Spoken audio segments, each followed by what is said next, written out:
So onto The box the office. box office. Yes, from Yes. the cardboard box to the box office.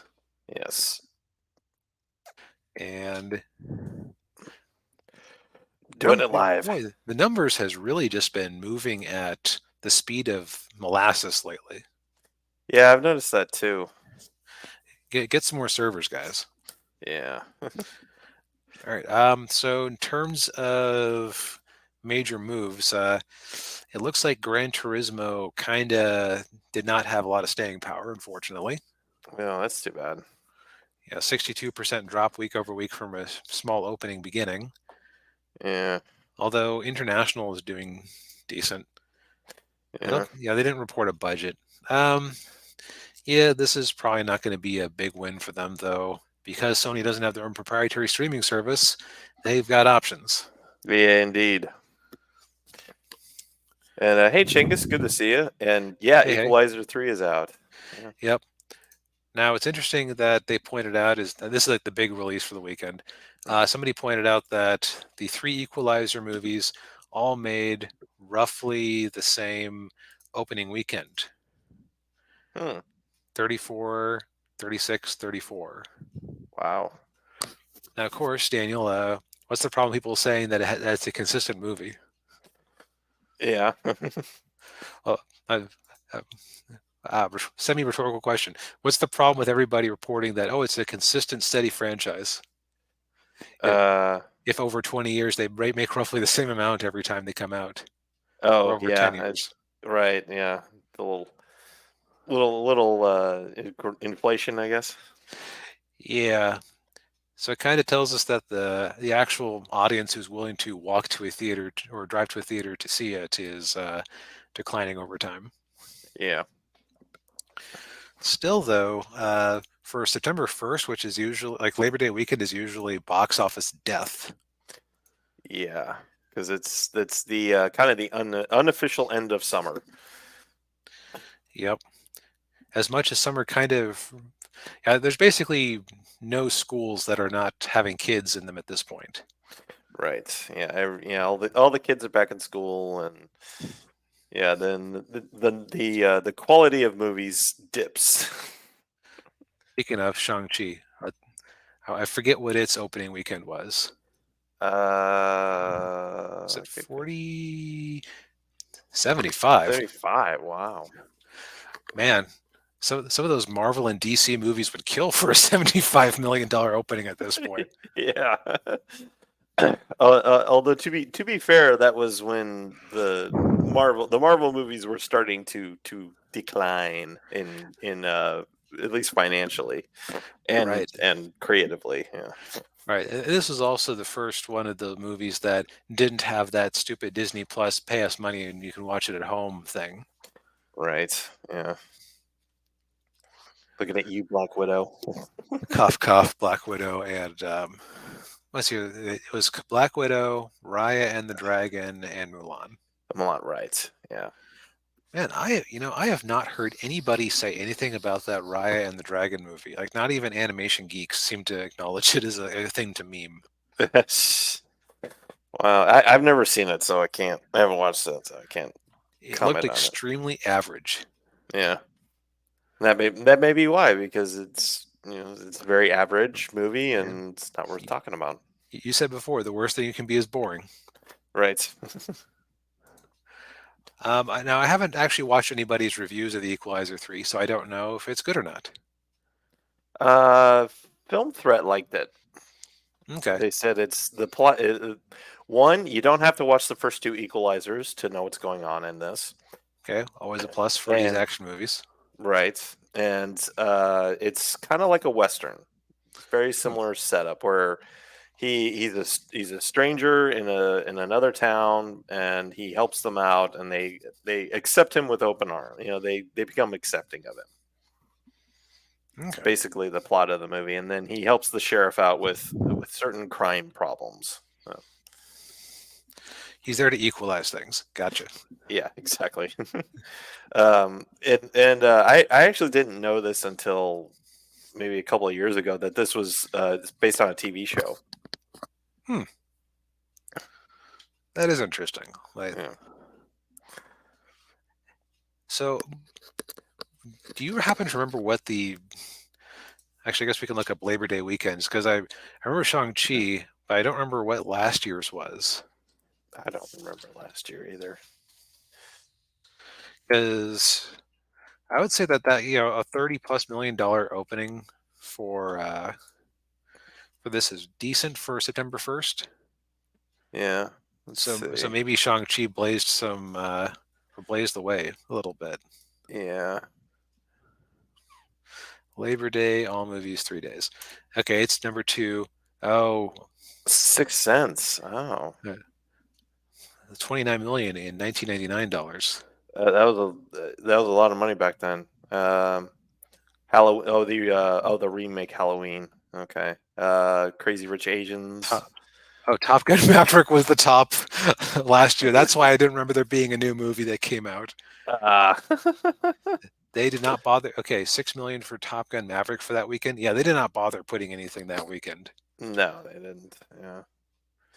So another cash infusion for the movie theaters. So always Yeah. nice. Yes. Barbie's Um, still in the top, or is it number 2 still? And yep, yeah, it refuses to die. yeah. But I wonder is it now? It is actually starting to come to digital on demand. Okay. So Um, it'll start slowing down, I think. yeah, Strays is also available on digital on demand after 2 weeks in theaters. Ouch. Yeah, Voodoo was sending me emails saying, "Hey, you should watch Strays. Watch Strays at home." Like, no thanks. Nah. Um, yeah, Barbie continuing to make all the money. Blue Beetle has finally squeaked its way past 100 million. Mm. So 1.3 Shang-Chi opening weekends. Yeah. But it's they're still gonna eat it with this movie. Oh yeah, Mm. especially because we kind of know, thanks to British filings for Disney and other companies that put out that do some of their filming in the UK to get tax breaks, Yeah. that everybody lies horribly on these official numbers. Yes, they do. Yeah. I'm assuming you watched the same Valiant Renegade video that I did about Avengers: Infinity War and Endgame. Yeah, Yeah. 700 million combined, my ass. Yeah. It's like, okay, who are you defrauding? Are you defrauding the UK government by claiming by feather betting and claiming extra costs, or yeah, Maybe. that would be a scandal if that came out. Oh yeah. Yeah. Um, Meanwhile, Ninja Turtles. I actually went somewhere with my family last weekend, and there were a bunch of kids wearing Ninja Turtle masks playing with each other in the park. So Hmm. I'll take that as an indirect indicator that somebody went to that movie. Yeah. Or they went and bought the toys at least. Yep. Bottoms. We talked about this last weekend. Was it lesbian themed cheerleader movie? Yeah. Yeah, lesbian raunchy comedy. Yeah. Yep. Meg 2: The Trench. Looks like it's making money, but that's Yeah. Chinese box office money, which is fool's gold. Yes. Yeah, they only get to keep 25% of that. So not worth the effort, Yeah. but at least it isn't Strays, That's true. which thankfully it's a somewhat modestly budgeted movie by modern standards. But I don't. I think that Will Ferrell comedies are kind of past their expiration date. Oh yeah.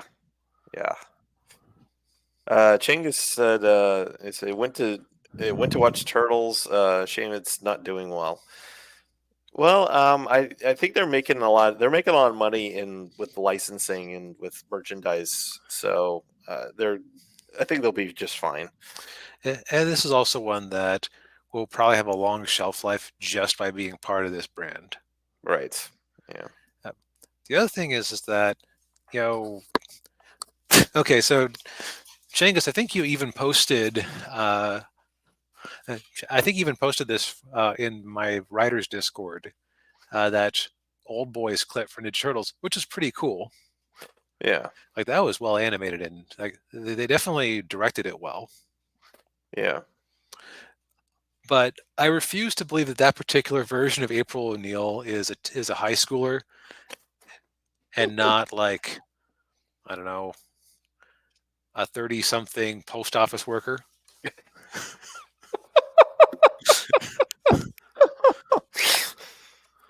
Oh, ouch. I mean, she kind of has wrinkles on her face, as I recall.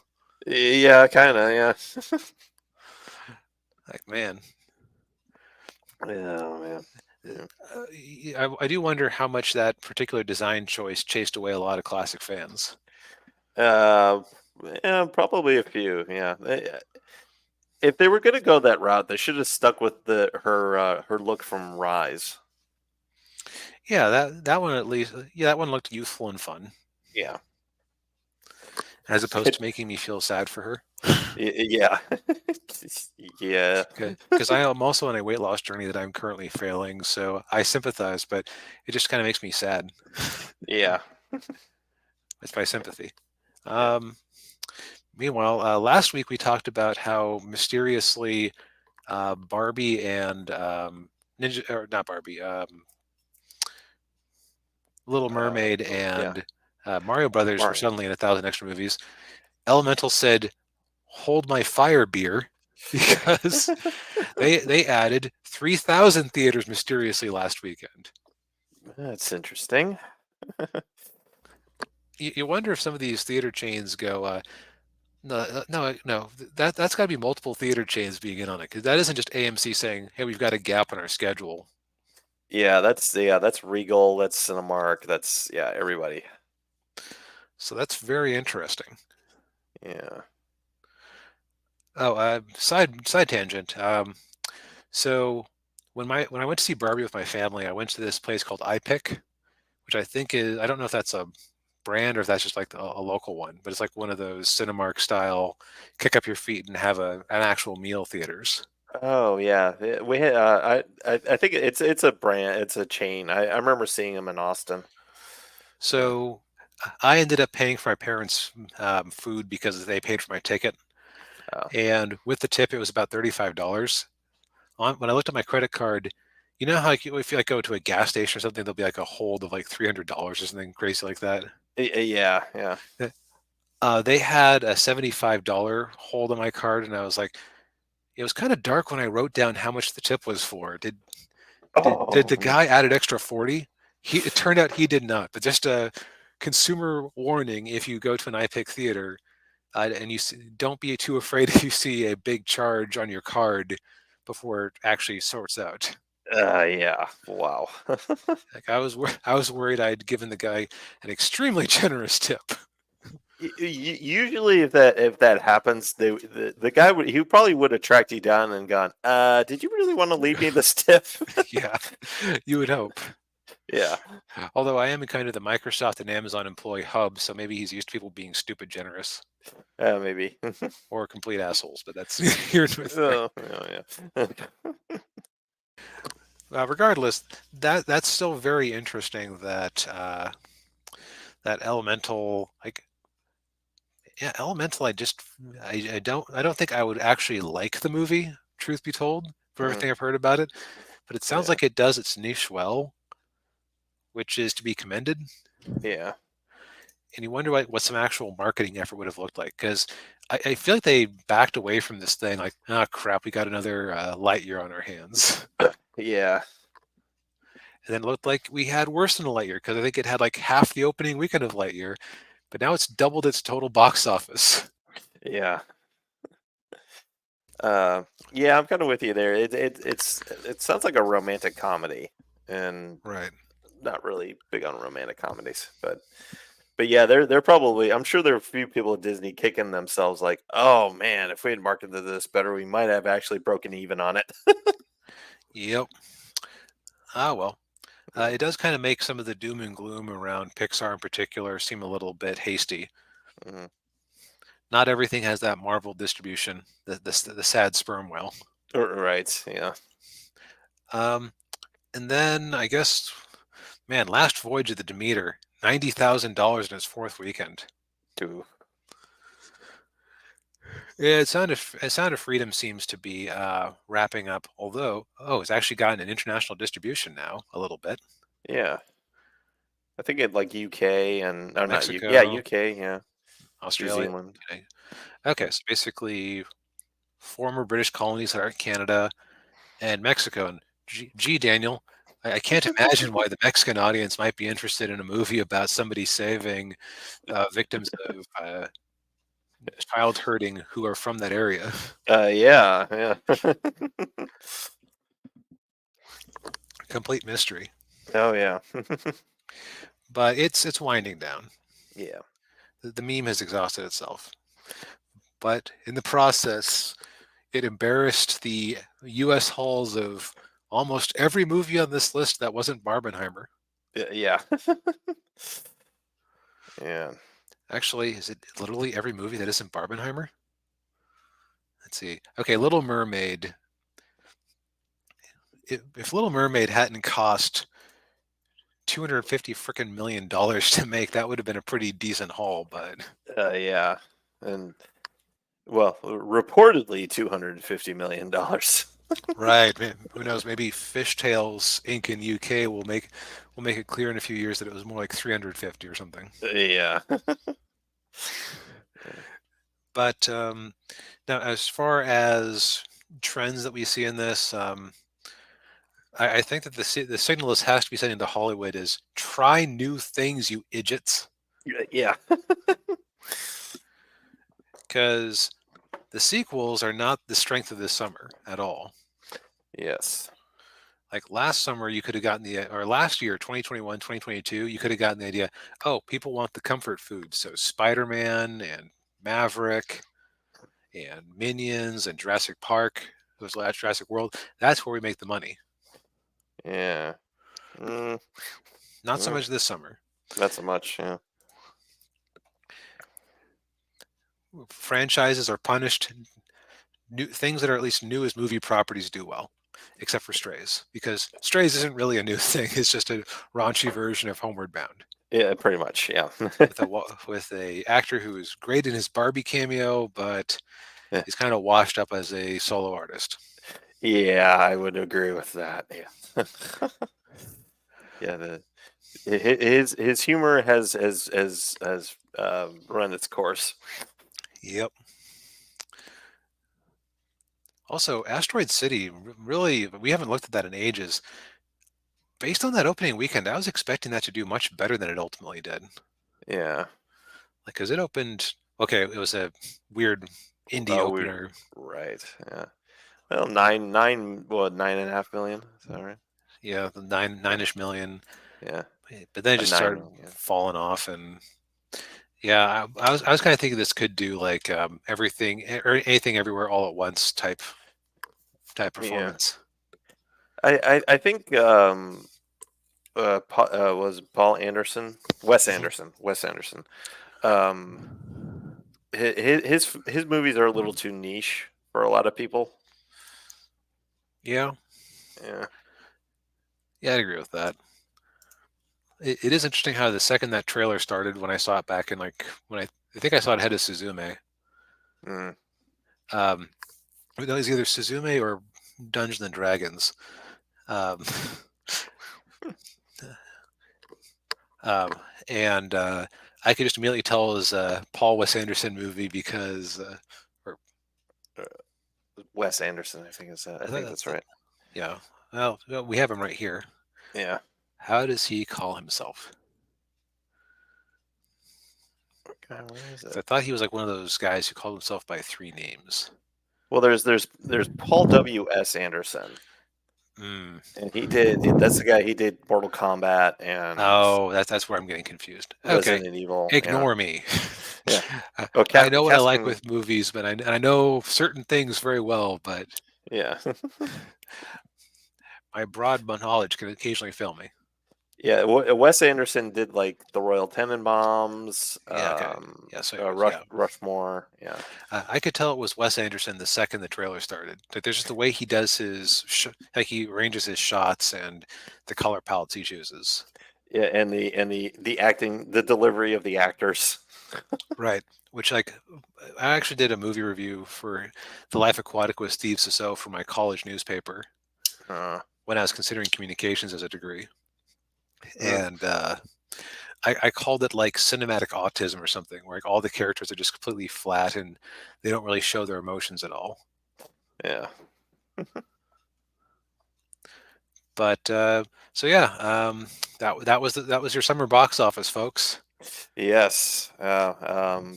Bit of aside from Barbenheimer, bit of a down year. Yep. Although I think that the actual dollar performance was up from last year because there was more. There was more that actually came out. Like it wasn't. It's not like we. It's not like last year where like Barbie was big, but there was still room for other movies to do things. Right. Yeah. Yeah, and of course we're getting out of the the unspecified virus of unknown origins, Yep. stuff, and yeah. By the way, I should note that I saw several of these Mega Bomb movies. At least two of them in the forms of Flash and Blue Beetle. Hmm. These movies underperforming does not mean that you aren't allowed to like them. That's true. Yeah. These movies having bad Rotten Tomatoes ratings doesn't mean you're not allowed to like them because now we know that a bunch of those reviews are paid off. Yeah. So now you can kind of wonder, huh, did the DC movies get more of a rough treatment than the Marvel movies because Warner Brothers wasn't paying the right people? It's highly likely. It's likely. Yeah. So yeah, that makes you kind of question a lot of things, and makes if you ever consider going to Rotten Tomatoes, maybe instead just go watch a film threat live stream. Yeah. Yeah. They. I would agree with that. Yeah. They know movies better uh, than the vast majority of people that they would call themselves critics these days. Yep. And like even where I've ended up watching a movie and having a different take than them, I at least like okay, they did a good job accurately representing the movie. Hmm. And while I didn't think X was funny, I could see where somebody else could. Yes. Yeah. So yeah, um, maybe if it wasn't for this strike that's about to put like an air bubble in the bloodstream of Hollywood in terms of actual new production, maybe we could have been coming into more of a normal season. But Yeah. yeah, well, I hope you like K dramas, anime, British productions. I do like anime and British productions. So And Netflix has a surprisingly large amount of live action Japanese stuff too. yeah, I noticed that. Yeah. Yeah, Chinggis. Man, RT reviews are bought. Who could have seen that coming? Yeah. Yeah, it's I haven't looked into the details of it because we're not reporting on that anymore, but it seems that enough people are reporting it that there was at least some sort of collective attempt to skew the ratings. Yeah. Yeah. Not good. It's not good. Nope.